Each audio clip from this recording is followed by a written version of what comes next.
Սելայնակիցներ մտնել այդ բադու խաղի մեջ, անկեղծ ասած, ինձ հետաքրքիր չի։ Ինձ հետաքրքիր է, թե մենք ինչ ենք հայտնվել այս վիճակում, որ 7 տարի իշխանություն լինելուց հետո Փաշինյանն եւ իր թիմը հպարտանալու որևէ բան չունեն եւ փչացած պատեֆոնի, խազած, փչացած պլաստինկան են էլի դրե, կոռուպցիա։ 7 տարի է իշխանություն եք, 7 տարի է, ստեղ ձեր խմբակցության պատգամավորներից մեկը այսօր մի լավ հարց տվեց, ասեց մի հատ բարձրագոչ դեպք կարող եք ասել,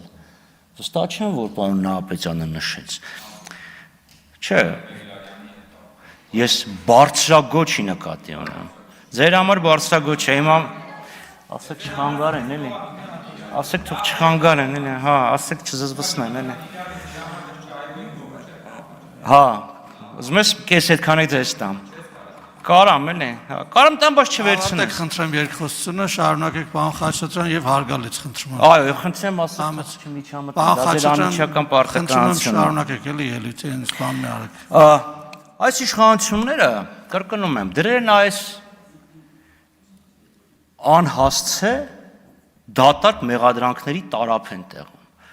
Եվ դա անում են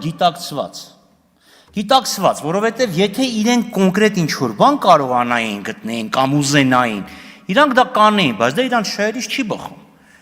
Այդ դեպքում ցանկացած բանական մարդ կվերկենա եւ կասի լավ, սենց սաղին մեղադրում եք, հիմա պարզվեց 100 մեղադրանքից 3-ը ճիշտ են, այն 4-րդը կարող է ճշտոտա, բայց այդ թող մի քիչ ավելի լավ կչփորեն, բան 96-ը։ Եվ քանի որ դա չեն կարողանում անեն կոնկրետ կամ չեն ուզում անեն, այս ֆոնն են պահում։ Բոլորը կոռումպացված են, ով նախկին ա եղել, կոռումպացված ա եղել։ Հələ մատ նայեք ձեր կառավարության մեջ նախկիններից քանի հոգի մարդ կա։ Ձեր կուսակցության մի տեղակալը նախկին հանրապետական է, մի տեղակալը նախկին ԲՀԿ-ական է, կառավարության մեջ Չէ, ինչ եմ ուզում ասեմ, այսինքն որ դուք բոլոր նախկիններին այտենց փորձում եք սևացնել, մի հատ դրան նայեք։ Եվ հիմա քանի որ որևէ բան չունեք հասարակությանը ներկայացնելը, տնտեսությունը ձախողվում է, նայել եք թվերը, 30%-ով թերակատարել եք հարկային հավաքագրումները, արդյունաբերությունը 20%-ով անկում է ապրել համեմատած անցյալ տարվա նույն ժամանակահատվածի հետ։ Արտանումները 1/3-ն են համեմատած անցյալ տարվա հետ։ Ունեք ներդրումների արտահոսք։ Հապարզը, դրանով հպարտանայիք, դրանով կարողանայիք ինչ-որ մարդկանցից, ընտրողներից ձայն ստանալ, դրա մասին խոսեիք։ Թուրքերը մինչև հիմա ջերմուկում են, շուրնուխում են իդեպ, շուրնուխում, ոնց են հայտնվել շուրնուխում, նրանք ովքեր ունեն գաղտնիության թույլտվություն կարող են գնալ եւ պաշտպանության նախարարությունում տեղեկանալ այդ փաստաթղթի բովանդակության մասին։ Արցախը բռնազավթված եւ հաղթապված է։ Մի հաջողություն ասեք, որի մասին կարող եք բարձրաձայնել։ Չկա այդ ամեն ինչը։ Չկա։ Եվ դրա համար սկսում է այս ամեն ինչը, բոլորը թալանչի են, բոլորը հանցագործ են, բոլորը էս են, բոլորը են են։ Բա անմեղության կանխավարկած եք հարգում։ Բա հարգեք, մինչև վերջ սկզբունքային եղեք եւ հարգեք այս անմեղության կանխավարկածը։ Ասեք կա քրեական գործ, լավ, կա քրեական գործ։ Այս դեպքում հարց է գալու իրավապահ մարմիններին 7 տարիա քրեական գործերի մասին եք խոսում։ Թե կոռուպցիոն, թե քաղաքական։ Նիկոլ Փաշինյանը իր վարչապետության 100-րդ օրը հանրապետության հրապարակում հայտարարեց, ասեց Մարտի 1-ի գործը ըստ էության ամբողջովին բացահայտված է։ Եվ ո՞րն այդ նոր բացահայտումը։ Կարող եք ասել, ինչ նոր բան եք բացահայտել։ Հոկտեմբերի 27 եք ասում, Արման Բաբաջանյանին ուղարկում եք Նայիրի Հունանյանի հետ հանդիպման։ Ինչ բան բացահայտեց, ինչ որ նոր բան։ Պողոս Պողոսյան դա եղավ կարծեմ նոր։ Ինչ բացահայտեցիք, բա ասում եք հեսա, գալու ենք, բացահայտելու ենք, էդ էլ չեք կարողացի անել, չեք կարողացի անել, դրա համար այսպես գնում է այդ փչացած պատեֆոնը, թալանել են, գողացել են, թալանել են, գողացել են, իսկ այսօրվա դեպքերի մասին, այսօրվա աղաղակող փաստերի վրա աչք եք փակում, ընկնում եք ջղաձգումների մեջ, մի քանի բան, որը ավելի առարկական մեղադրանքներ։ Ասում եմ, դուք կրթությանը դեմ եք եւ դրա համար ակադեմիական քաղաքի գաղափարին դեմ եք։ Տիկնակ եւ պարոնակ կրթության ղեկավարներ,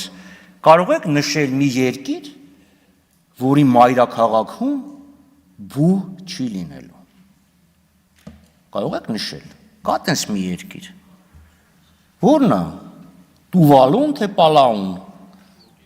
Բուրկինա Ֆասոն, կակրաս, Բուրկինա Ֆասոն եւ ԿՊ-ի օրոք Հայաստանի Հանրապետությունը։ Բուրկինա Ֆասոյի մասին ճիշտ ասած վստահ չեմ։ Որովհետեւ այդ ակադեմիական քաղաքը իրականում անշարժ գույքի խոշոր մեգա ծրագիր է։ Այլապես որևէ բանականություն չի կարող հիմնավորի, թե ինչպես կարելի է մայրաքաղաքից բուհերը հանել, լավ շենքեր են, լավ շենքեր են, շինարարությունը, լավ շինարարությունը, հիմա անդրադառնանք շինարարությանը, են որ շինարարության ես գերտաքացած շուկան, ական է տնտեսության տակ, քիչ-քիչ կսկսենք զգալ, անշարժ գույքի գները սկսում են ընկնել, գործարքների ծավալները պակասել են, բանկերի դեպոզիտային պորտֆելի 1/3-ը հիպոթեքի մեջ է, պատկերացնում եք, դա ինչ ռիսկի կոնցենտրացիա։ Բայց ես դրա մասին հիմա չեմ ուզում խոսեմ, ենթակառուցվածքային շինարարության մասին։ Հարց է տալի նախարարին, ասում ես փոսա, քանդվում է, ասում է փողը չենք վերցրել։ Ինձ ինչ վերցրել ես, չես վերցրել։ Ակնհայտ է, չէ՞ որ մեքենաները ջարդվում են այդ փոսերի մեջ, ակնհայտ է։ 5 տարուց ավել է շինարարությունով պարծենում եք, հիմա դուք ասում եք ճանապարհների, այս ինչքան մասի փողը չենք տվել, լավ է կարե չեք տվել։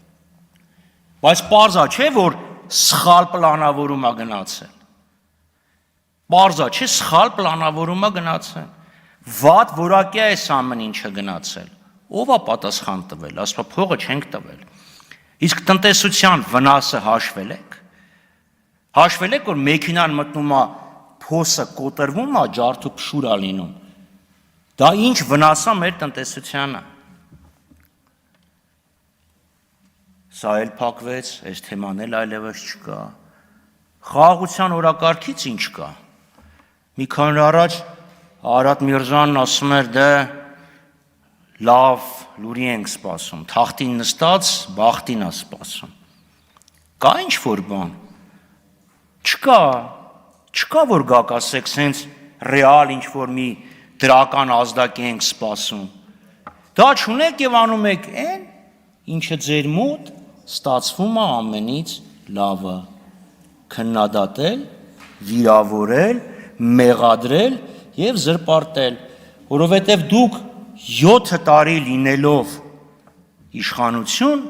ձեր էությամբ մնացել եք դեստրուկտիվ ապակառուցողական հայհոյող ընդդիմություն։